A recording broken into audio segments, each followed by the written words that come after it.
program to now 127, 128. We have made significant progress in pulling the nation dress. Our debt situation is better managed, and our budget now has space for investment and in programs aimed at easing the hardship on vulnerable people and creating opportunities for our young people. Our GDP grew by 5.6% last year, ranking Kenya among the 27 fastest growing economies in the world. Our inflation figures have fallen from a high of 9 and 8 in May last year to 5% in April this year. It is instructive for the nation to know that for every 100 shillings we collect as taxes, we spend 61 shillings in debt service. We have paid Kenya's Eurobond debt that was borrowed in 2014 of $2 billion that has been hanging around our neck. We paid the last installment of $500 million last week. Today, Kenya's debt burden is much less, more sustainable, and we are on course to redeem our country from the discomfort of debt and assert our sovereignty. Early this year, Treasury had proposed a budget of 4.18 trillion.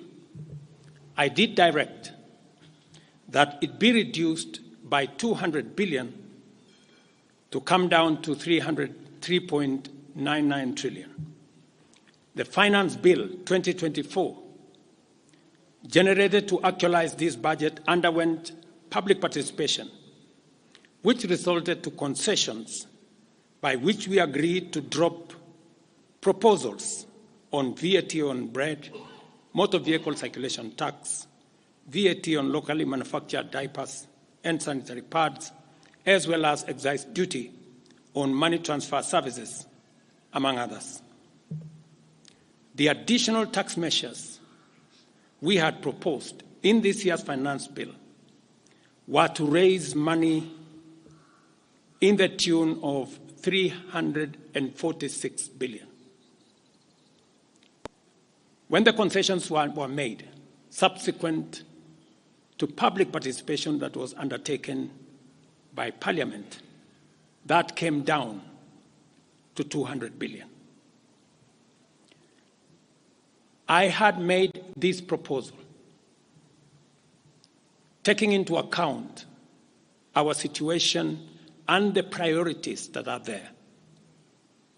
I want to thank the members of Parliament seated behind me and those who voted yes for identifying the priority areas of our nation. Because when I made the proposals to Parliament with my cabinet, we had certain critical priorities for the nation. Number one is our agriculture. We did make recommendation, and part of the money we were going to raise from the finance bill was 10 billion shillings that will go to fertilizer subsidy, 18 billion shillings that would go to making sure that junior secondary school teachers, 46,000 of them would be confirmed on permanent and pensionable basis. We are very clear in our minds that education being the greatest equalizer, no child in Kenya should go to a school where there is no teacher or where there are no adequate teachers. It is because of that reason that in this finance bill also, we had committed to hire an extra 20,000 teachers. We also had envisioned, because of the program of last mile connectivity to homes, especially in rural areas, we had committed 14.5 billion shillings, 50 million for every constituency for the last mile connectivity. Because we realize that there are many people who today cannot go to hospital because they cannot afford, because they have no health insurance. We had committed 6 billion shillings to operationalize our universal health coverage plan that would make it possible for every citizen to have a health insurance, those who cannot afford to be paid for by the government of Kenya, and to also operationalize the chronic illness fund that would make it possible for those who suffer from cancer, diabetes, hypertension, to be able to go to hospital, be treated, and go home without being asked for any money. We also had planned to put in money for our coffee farmers to retire the heavy debts that are bedeviling our coffee farmers. We also had allocated money for our sugarcane farmers to make sure that our sugarcane farmers get out of the debts that they're in. We had also committed to our milk farmers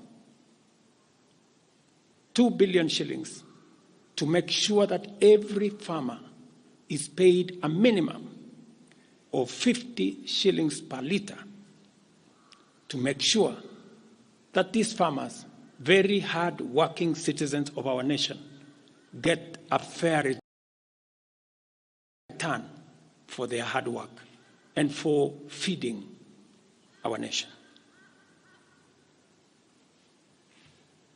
And that is why I commend these members of parliament for agreeing with us that all the priority areas I have mentioned were the right priorities to be funded. And by so doing, they supported the proposal to incorporate also the views of the people. These members of parliament came back to us after they went to listen to the people of Kenya. And they came back and reduced the budget on their own by 146 billion shillings. Notwithstanding all these concessions, it has become evident that members of the public still insist on the need for us to make more concessions. And because I run a government, but I also lead people, and the people have spoken, I am grateful to all the members of the National Assembly who voted yesterday affirmatively for the Finance Bill 2024 as amended on the floor of the House to incorporate the views generated through public participation. And following the passage of the bill, the country witnessed widespread expression of dissatisfaction with the bill as passed, regrettably resulting in the loss of life, destruction of property, and desecration of constitutional institutions. On my own behalf, and on behalf of these members and many other Kenyans, I send my condolences to the families of those who lost their loved ones in this very unfortunate manner. Consequently, having reflected on the continuing conversation around the content of the Finance Bill 2024 and listening keenly to the people of Kenya who have said loudly that they want nothing to do with this Finance Bill 2024, I concede, and therefore I will not sign the 2024 Finance Bill, and it shall subsequently be withdrawn, and I have agreed with these members that that becomes our collective position.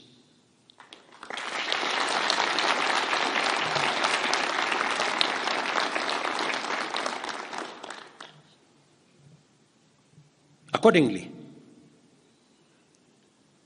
there is need for us as a nation to pick up from here and go into the future. And I am therefore proposing that because we have gotten rid of the Finance Bill 2024, it is necessary for us to have a conversation as a nation going forward. How do we manage the affairs of the country together? How do we manage our debt situation together? How do we work on the budget with the deficits that now exist together? And as I committed last Sunday, I will be proposing an engagement with the young people of our nation,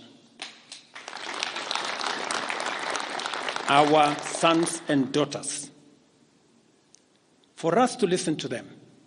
As I said on Sunday, listen to their views, listen to their proposals, their ideas, their concerns, and what they think we should do better as we go forward. I am also recommending a multi-sectoral, bipartisan, multi-stakeholder engagement from civil society, religious organizations, professional bodies, for us as a nation to speak to the future of our country, again, together. And this will be on matters that are contained in the bill and matters that the people of Kenya have canvassed in the conversation that has been going on. In this regard as well, I am directing for immediate further austerity measures to reduce expenditure, starting with the Office of the President, the entire presidency, and extending to the entire executive arm of government. Operational expenditure in the presidency be reduced to remove allocations for the confidential fort, reduce travel, hospitality, purchase of motor vehicles, renovations, and other expenditures. This will cover the entire presidency and also the executive arm of government. I also propose that equally, Parliament, the judiciary, and county governments, working with the National Treasury, also undertake budget cuts and austerity to ensure that we do live within our means, respecting the very loud message that is coming from the people of Kenya.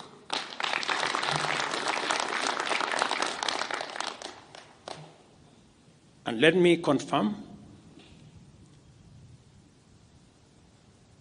that I have discussed with many stakeholders I will be meeting some of them shortly after this meeting on charting a way forward that makes sure that we carry the whole nation in this very important journey as we go into the future as a country. Let me also confirm that as we deal with austerity, the loud message on dealing firmly, decisively, and expeditiously with corruption is a matter that we have discussed and we have agreed that it will take the front burner as we go into the future. We will continue to do this and carry out this very important conversation. And I want to remind us that we should proceed within the foundational principles upon which our nation is founded, namely constitutionalism, adherence to the rule of law, and respect for constitutional institutions. We must continue to operate within the parameters of the law. I thank you.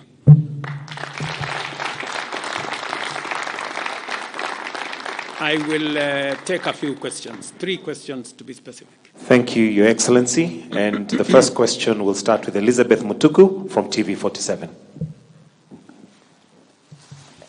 Good evening. My question is on young leaders from the Gen Z generation who were abducted yesterday and the day before yesterday. What happens to that? Second, there were young people who were killed during the demonstrations. What do you speak of that as the head of state?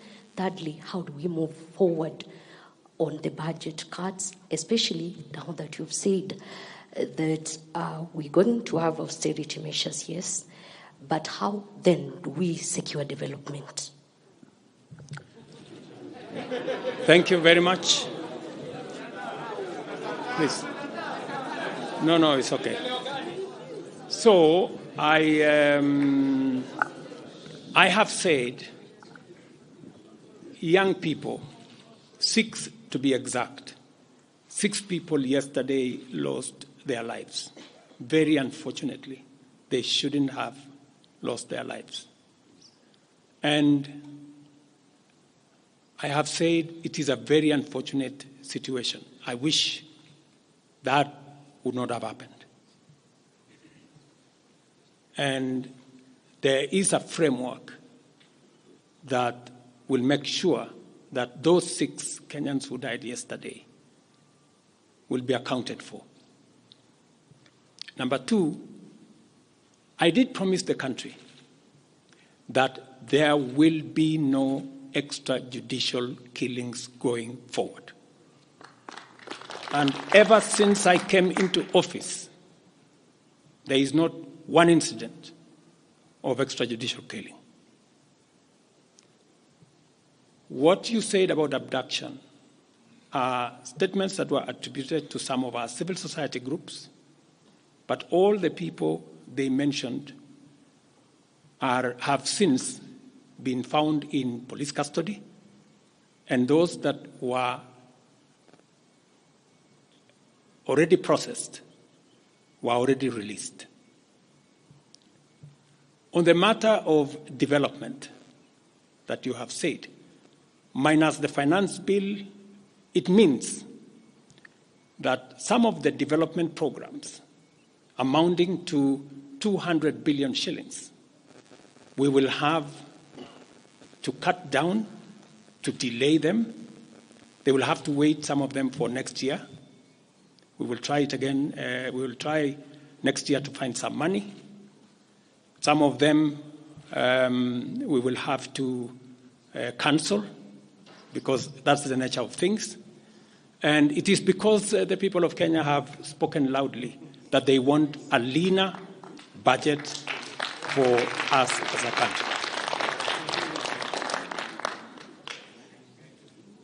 Question number 2 We'll take the next question from Busara, K24. Naam, swali langu la kwanza ni wazi kwamba matumaini ya vijana wa Gen Z na baadhi ya Wakenya kwa wabunge yamepungua kabisa ama hata yamepotea. Kwa hivyo kama rais unachukua hatua gani kuhakikisha kwamba tunawahusisha vijana katika maamuzi muhimu hasa katika masuala ambayo yanalenga taifa ama ujenzi wa taifa? Swali lingine, je, utahakikisha vipi uwazi katika mpango wako wa kupunguza matumizi serikalini? Maana yake umesema kwamba kuna austerity measures. Je, kutakuwa na transparency? Na swali la mwisho, ningependa kujua kama pengine kutakuwa na fidia kwa wale ambao walifariki ama hususan kwa familia kwa wale ambao walifariki hapo jana, na je, serikali itasimamia malipo ya wale ambao hospitalini hivi sasa wanapokea matibabu kutokana na majeraha waliopata hapo jana? Asante. Thank you very much. About 214 Kenyans were involved in various skirmishes, and many of them went to hospital. 95 of them were treated and released. Some of them, I think one is still in ICU, and others, I think 14, the minister is here, are still in hospital. But majority of them were treated and released yesterday. As I have told you, on those who lost their lives, there will be a mechanism of how they will be accounted for. On the young people whom you have said, how do we listen to them? Let me say the following. Number one, I did make a very clear, determined program to create opportunities for young people to work. It was in our manifesto. It is in my plan. As I talk to you, 3 of the programs are going on.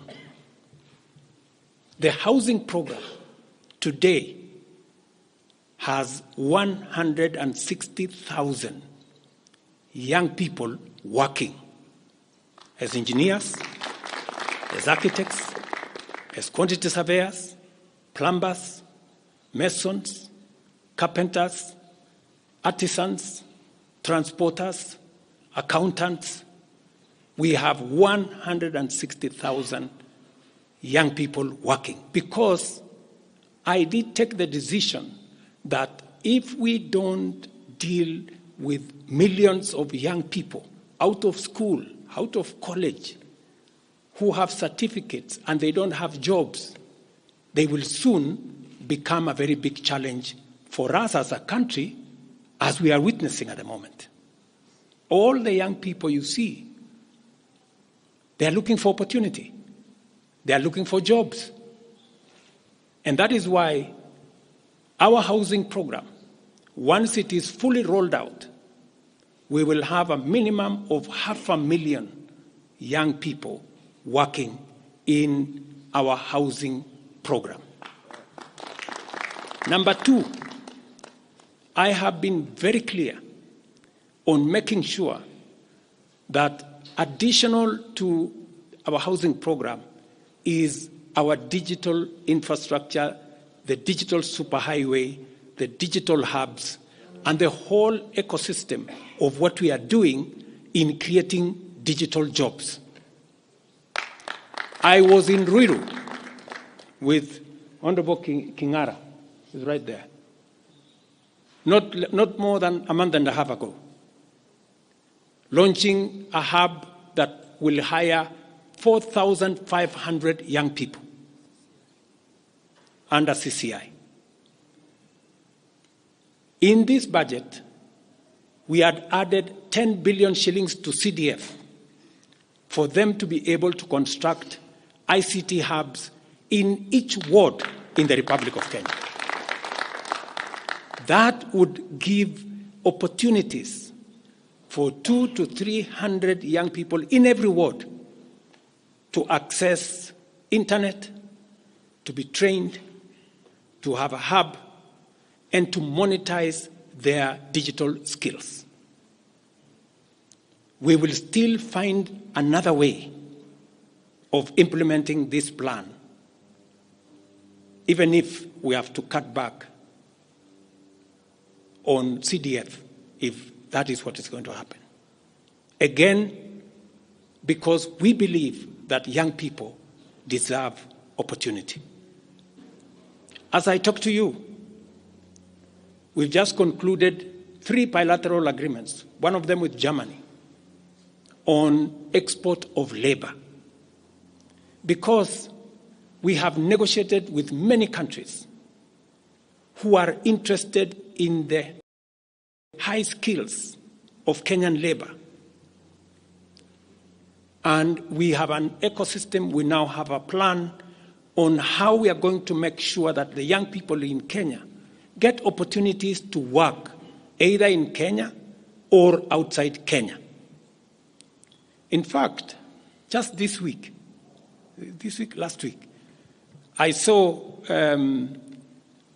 on the headlines of one of the dailies, there was a gentleman from my village. He was put on the headline. And he said he operated from where I used to operate, selling chicken. That's why they put him in the headline. And his complaint was, you see, the president has not done well because in this village, many people are going to look for jobs outside Kenya.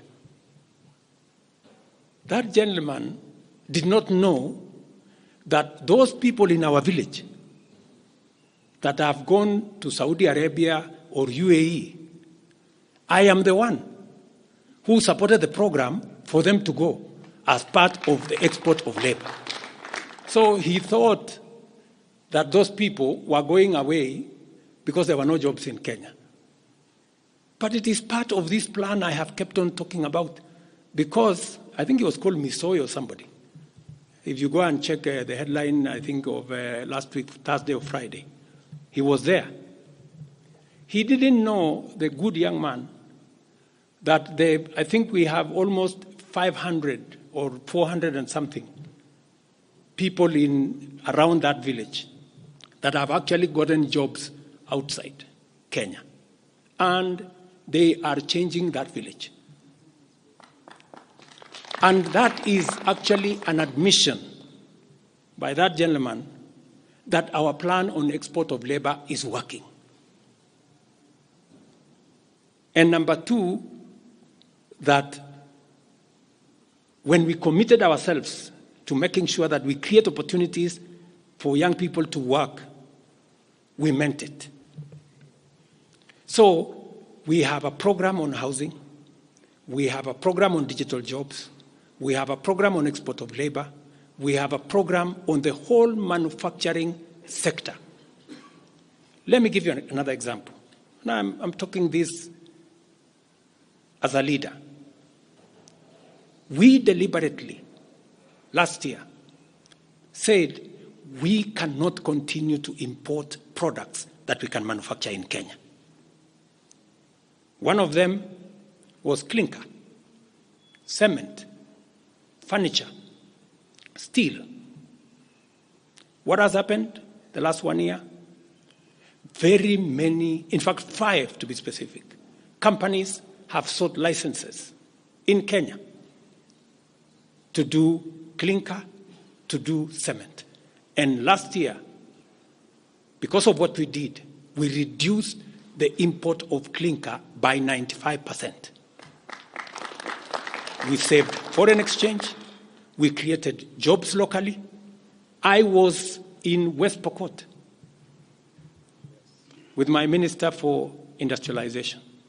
I'm sure the members of West Pokot, they are here. They were there with me in West Pokot, opening a clinker factory that now hires 2,500 young Kenyans, with another almost 2,000 as drivers, support staff,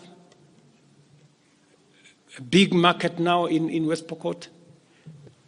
Expanding manufacturing in Kenya is the right thing. And it is the reason why some of our policy interventions on matters like imported stuff that are being manufactured in Kenya. For example, we have said substandard, low-quality imported sanitary pads from China and other places. How can they come into Kenya when we have 10 companies in Kenya hiring Kenyan young people? How can they come and compete here? All the products that we are manufacturing locally, we must protect our local industries so that they create jobs locally, so that they create opportunities locally. In this finance bill, you will also see that we have imposed duty on potatoes from Europe. Surely, how can we continue importing potatoes from Europe? And we have farmers right here in Kirinyaga. We have farmers right here in Nyandarua, in Molo, in Timau. How can we justify? How can anybody take offense that we have imposed duty on imported potatoes? We have put duty on imported eggs, on imported onions, because we must protect our local farmers. Every country does that. Every country does that. I was negotiating with the Prime Minister of India because they are imposing duty on our avocados. I was in Korea negotiating with the government of Korea because they are imposing duty on our tea, on our coffee, and on our macadamia, including our avocados. Every country does that to protect their market, unless there is a mutual agreement. So these are amongst the things we are doing to make sure that we grow our local manufacturing, create local jobs, create local wealth. That is how we are going to move forward as a country. We cannot continue to be a supermarket for other people's factories. It is important that we also produce our own products. Our young people can produce products in Kenya which are of high quality, which are of international standard, and we can do that. So I just wanted to clarify this point because it is addressing the young people of our country. And I am looking forward to a conversation with my sons and daughters, the young people of this nation, to explain to them the opportunities that they have, and I want to listen to them. What additionally do they want me to do? What can we do better? And how can we move the country forward together? Thank you very much. Thank you, Excellency. That marks the end of the question session. Thank you very much, Your Excellency.